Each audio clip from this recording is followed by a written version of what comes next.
Please subscribe to my channel and press the bell icon for latest updates. Hello guys, I'm Alradishan here and welcome to my new video. So this is the 10th episode of the data structures and algorithms in Python codes. So in this video we're going to discuss about writing the program to find the sum of digits of a number using recursion. So we know that we are writing the recursive functions in 3 steps. Actually, whenever we are trying to do recursion, what we're doing is just think what is that and just try to done it recursively on your own mind. Instead of that, break the process into 3 steps so that we can easily we can done it easily. Okay. So the first step is recursive case. So we need to find what's the problem there is. So here we have the number 234. Okay. So we have to find the sum of digits of the number. The sum of digits of a number will be 2 plus 3 plus 4 is 9. Okay. So whenever we give an input to the function, it must return this number. That's the program that we need, right? So basically, if we are doing what we are doing is, look here, when we divide, this percentage sign in computer science will give the remainder by while dividing 234 divided by 10, and the remainder will be 4. So the remainder will be this last digit, right? Then if you take the 23 and divide by 10 again, we find the remainder with 10 and we get 3. Then again we take the first digit 2. So 2 percentage 10 will be the remainder. When we divide 2 by 10, we get the remainder 2. That's all. So this is the basic step, and when we find this 2, 3, 4, if you take the n as 2, 3, 4 and percentage by 10, this is the thing that we need. But we, after the next step, we have to change that 2, 3, 4 into 2, 3. How we do that? 2, 3, 4 divided by 10, 2, 3. Okay, the basic step is this percentage. So first we'll, in the return function will be like this: n percentage 10. If n is 2, 3, 4, it percentage 10 plus, and this is where the recursion works. Function of we can call the function inside a function of n by 10. N is 2, 3, 4 by 10, and we'll reduce it to 2, 3. Then again it come to 2, 3 percentage 10, but 3. Then again it goes to function like that. Actually, use the stack memory. This is the basic recursive step: n percentage 10 plus f of n divided by 10. This is the recursive case. So I'll take the PyCharm. If you don't know how to install PyCharm, you are a loser. Go to hell. Okay. So tf_sum giving the parameter as n, then the colon, then what we will return. Here we just need to set the n to other. In Python, if we divide percentage, it will get the different result if we divide the number by 10, because you have to set it as integer, so not floating point, right?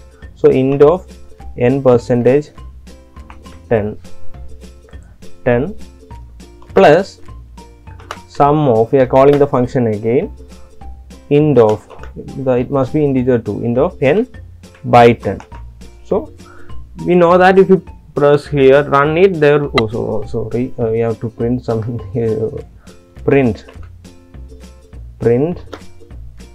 sum of, we are giving some value, sample 264. Okay, oh sorry, 164 something like. So we know that when we click here, we'll get a wrong, there will be an error.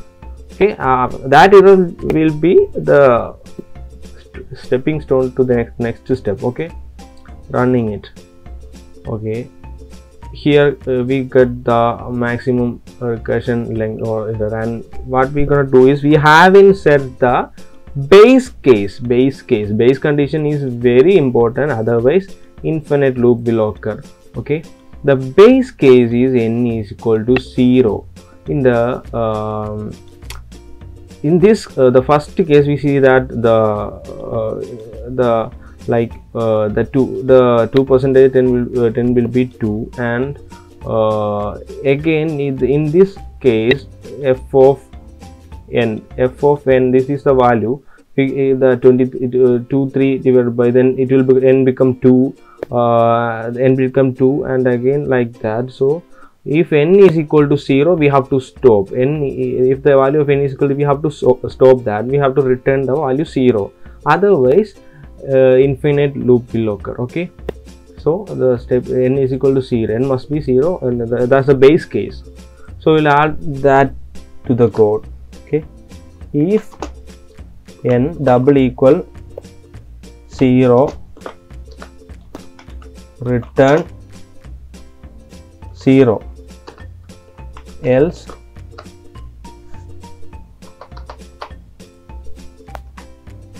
this.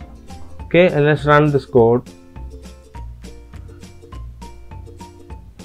Here I got the result as 11. 6 plus 4, 10 plus 1, 11. Okay, you can see, you may actually I just because I'm not editing it completely, because I don't have that much viewership. It requires a lot of time to edit. Actually, you are seeing this a zoomed version of this PyCharm, because it requires some time to edit, so I don't have that much time. I don't have viewers also, only 5-6 people are viewing my videos. Okay, forget it. So the next step is, if I give a floating point number, maybe 1.5, I'll get a wrong output. Okay, so actually we have to, in this case, this is an unintentional case, right? N must be greater than or equal to 0, and n must be an integer. So we'll set that using the assertion command that we have done in the previous example, in the last section. So n greater than or equal to 0, and int of n double equal n. If this is not correct, then we will give the output as n must be a positive integer. Okay, just run it. 2.3. Here we get the assertion that n must be a positive. So now the program is working fine. So guys, this is how you write the program. So thanks for watching this video. Keep watching my videos and please subscribe.